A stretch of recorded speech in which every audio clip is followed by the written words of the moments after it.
Pada bulan ketiga, setelah orang Israel keluar dari tanah Mesir, mereka tiba di padang gurun Sinai pada hari itu juga. Setelah mereka berangkat dari Rafidim, tibalah mereka di padang gurun Sinai, lalu mereka berkemah di padang gurun.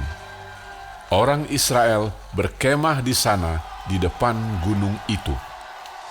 Lalu naiklah Musa menghadap Allah, dan Tuhan berseru dari gunung itu kepadanya. Beginilah kau katakan kepada keturunan Yakub, dan kau beritakan kepada orang Israel.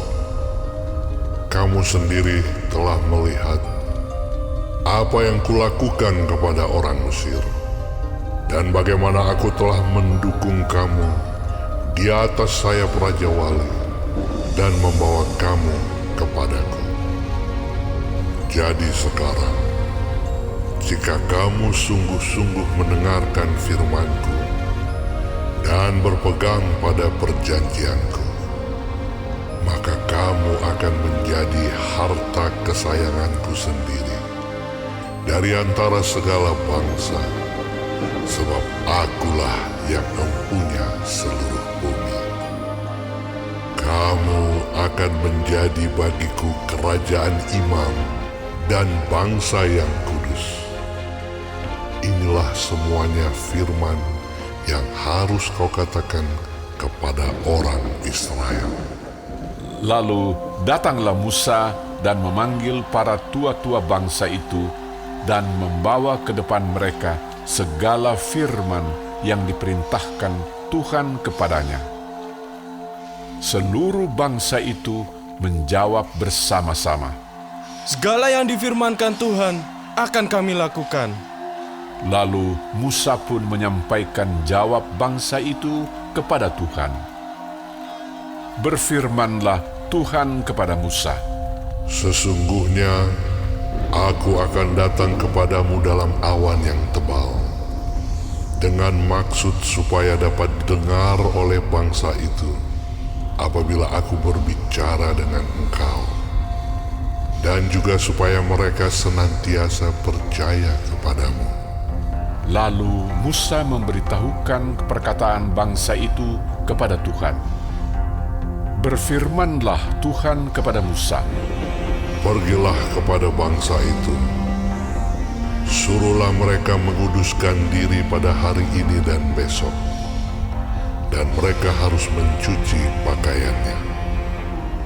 Menjelang hari ketiga, mereka harus bersiap, sebab pada hari ketiga, Tuhan akan turun di depan mata seluruh bangsa itu di Gunung Sinai. Sebab itu haruslah engkau memasang batas bagi bangsa itu berkeliling sambil berkata, jagalah baik-baik. Jangan kamu mendaki gunung itu atau kena kepada kakinya. Sebab siapapun yang kena kepada gunung itu, pastilah ia dihukum mati. Tangan seorang pun tidak boleh merabanya. Sebab pastilah ia dilempari dengan batu atau dipanahi sampai mati. Baik binatang, baik manusia, ia tidak akan dibiarkan hidup. Hanya apabila sangkakala berbunyi panjang, barulah mereka boleh mendaki gunung itu. Lalu turunlah Musa dari gunung mendapatkan bangsa itu. Disuruhnyalah bangsa itu menguduskan diri, dan mereka pun mencuci pakaiannya. Maka kata Musa kepada bangsa itu, "Bersiaplah menjelang hari yang ketiga, dan janganlah kamu bersetubuh dengan perempuan." Dan terjadilah pada hari ketiga, pada waktu terbit fajar, ada huruf dan kilat dan awan padat di atas gunung, dan bunyi sangkakala yang sangat keras, sehingga gemetarlah seluruh bangsa yang ada di perkemahan. Lalu Musa membawa bangsa itu keluar dari perkemahan untuk menjumpai Allah dan berdirilah mereka pada kaki gunung. Gunung Sinai ditutupi seluruhnya dengan asap, karena Tuhan turun ke atasnya dalam api. Asapnya membubung seperti asap dari dapur, dan seluruh gunung itu gemetar sangat. Bunyi sangkakala kian lama, kian keras.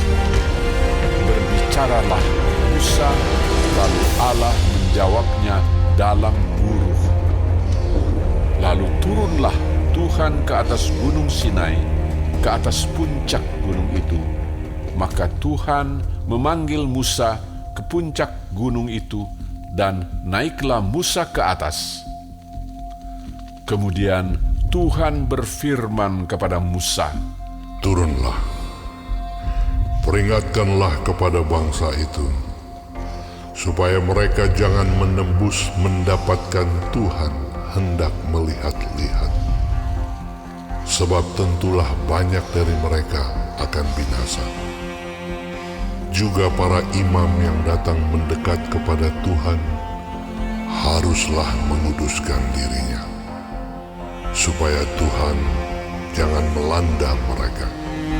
Lalu berkatalah Musa kepada Tuhan, Tidak akan mungkin bangsa itu mendaki gunung Sinai ini, sebab Engkau sendiri telah memperingatkan kepada kami. Demikian, pasanglah batas sekeliling gunung itu, dan nyatakanlah itu kudus.